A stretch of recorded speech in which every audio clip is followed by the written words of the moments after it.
Serial में आने वाला है एक नया ट्विस्ट। जी हाँ, अब यहाँ पर अनुपमा जिंदगी और मौत के बीच खड़ी है। यहाँ पर ऑपरेशन तो हो चुका है, पर लेकिन अब हमारी प्यारी अनुपमा कोमा में जा चुकी है। यहाँ पर अनुपमा ने आज तक जिंदगी की कोई भी जंग नहीं हारी है, पर लेकिन अब अनुपमा इन जंग को लड़ते हुए थक चुकी है। अब अनुपमा चाहती है कि वो आराम करे।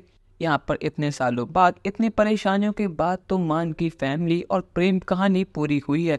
फाइनली आखिर में आके राधा और कृष्ण एक हुए थे, पर लेकिन यहाँ पर शायद अनुज की राधा उसे हमेशा हमेशा के लिए छोड़कर चली जाने वाली है और अनुज और आद्या यहाँ पर हमेशा हमेशा के लिए अकेले रह जाने वाले हैं। अब यहाँ पर सभी लोग पूरी कोशिश कर रहे हैं कि अनुपमा कोमा से बाहर आ जाए और वो उठकर खड़ी हो जाए। यहाँ पर सभी लोग अनुपमा से अच्छी अच्छी बात कर रहे हैं। यहाँ पर आद्या कहती है कि मम्मी आपकी छोटी आपके सामने खड़ी है, आपको याद है कि हम तीनों कैसे बीच पर गए थे। यहाँ पर अनुज भी उन सब हसीन पलों की बातें करता है जहाँ पर वो तीनों बहुत ज्यादा खुश थे। बहुत कोशिश करने के बाद फाइनली अनुपमा को होश आ चुका है और अनुपमा उठ चुकी है, पर लेकिन यहाँ पर अनुपमा को कुछ पलों के लिए होश आया है और यहाँ पर अनुपमा को कुछ बात करनी है आद्या और अनुज से। यहाँ पर अनुपमा की आंखों में आंसू होते हैं। वो कहती है कि कपालिया जी, मैंने अपना वादा पूरा करा। मैंने आपसे कहा था ना कि हमारी छोटी मिल जाएगी और हमारी छोटी मिल गई। आपने मुझे यही नहीं बताया कि आपको ये गिफ्ट कैसा लगा। जहाँ तक मुझे लगता है कि आपकी ज़िंदगी का सबसे अच्छा बर्थडे गिफ्ट यही होगा। पर लेकिन वो बात छोड़िए, सबसे पहले मुझे आप दोनों से माफ़ी मांगनी है। 5 साल तक मैं आप दोनों से अलग रही। 6 साल पहले जो मैंने गलती करी थी उसका भुगतान हम तीनों ने 5 साल तक करा, जिसके बदले में मुझे छोटी की नफरत मिली। मैं मानती हूँ कि मेरी गलती थी, पर लेकिन मेरी छोटी के लिए मेरे मन में प्यार एक पल के लिए भी कभी कम नहीं हुआ।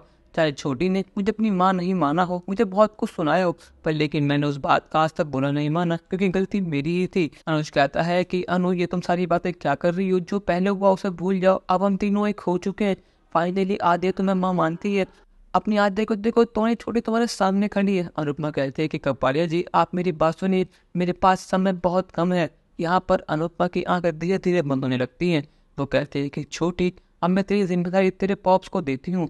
और वो कहती है कि अनुज, मेरे जाने के बाद आद्या का ध्यान अच्छे से रखना, क्योंकि अब मैं यहाँ पर नहीं रहूँगी, क्योंकि मेरे पास अब समय बचा ही नहीं है। मैंने अपना वादा पूरा करा। जो आपको चाहिए था आपको वो मिल चुका, पर लेकिन मैं अपने परिवार से और आप दोनों से बहुत ज़्यादा प्यार करती हूँ। चाहे हम दोनों साथ हों या फिर ना हो, पर लेकिन मेरे मन में आपके लिए प्यार कभी कम हुआ ही नहीं था कपालिया जी। और वो जानती हूँ कि आप भी मुझसे बहुत प्यार करते हैं, पर लेकिन मेरे जाने के बाद रोइएगा मत और हमेशा याद रखिएगा कि मैं आप दोनों के साथ ही हूँ। मैं अपने छोटी के साथ हूँ और आपके दिल में हूँ। आपको जब भी जरूरत पड़ेगी मेरी, मैं आपके साथ खड़ी रहूँगी। यह आपसे मेरा वादा है। अनुज, शायद इस जन्म में हमारा मिलना इतना ही लिखा था, पर लेकिन मैं अगले 7 जन्म तक भी आपको अपना जीवन साथी मांगती हूँ। और क्या पता जो दुख मुझे इस जीवन में मिले हैं, वो क्या पता अगले जीवन में ना मिले और हम तीनों एक साथ पूरी लाइफ बिताएं। पर लेकिन अब मेरा समय खत्म हो चुका है। यहाँ पर आते कहते कि मम्मी आप ये क्या बात कर रही हैं? मैं आपके बिना एक पल भी नहीं रह पाऊंगी। इस सारी गलती मेरी है।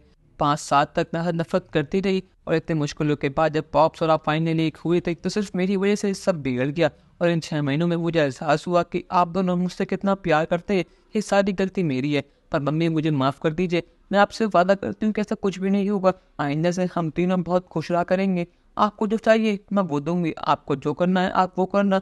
आप जैसा कहेंगे वैसा करूंगी, पर लेकिन मम्मी प्लीज हमको छोड़कर मत जाइए। यहाँ बापूजी कहते हैं कि अनुपमा तू मेरी बेटी है और तू ये क्या बात कर रही है? अगर ठीक है तू जाने का फैसला कर लिया तो कोई बात नहीं, पर लेकिन एक बात याद रखना, अगर तुझे कुछ भी हुआ तो तेरा बापूजी तेरी आंखों के सामने अपनी जान ले लेगा। अगर इस दुनिया में तू नहीं रहेगी तो इस दुनिया में मैं भी नहीं रहूंगा। ये तुझसे मेरा वादा है। अनुपमा कहती है कि बापूजी, बा और आपको एक होना ही होगा। आप दोनों दूसरे बहुत प्यार करते हैं, पर लेकिन आप मेरी वजह से इस घर में रह रहे थे।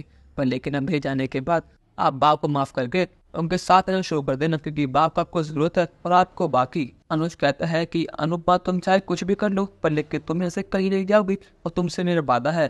पर लेकिन क्या यहाँ पर सच में अब अनुपमा हम सबको छोड़कर हमेशा हमेशा कहीं चली जाएगी या फिर उसके कान्हा जी उसको बचा लेंगे? अपनी राय हमें कमेंट सेक्शन में जरूर बताइएगा और चैनल को अब तक नहीं किया सब्सक्राइब तो कर लीजिए। धन्यवाद।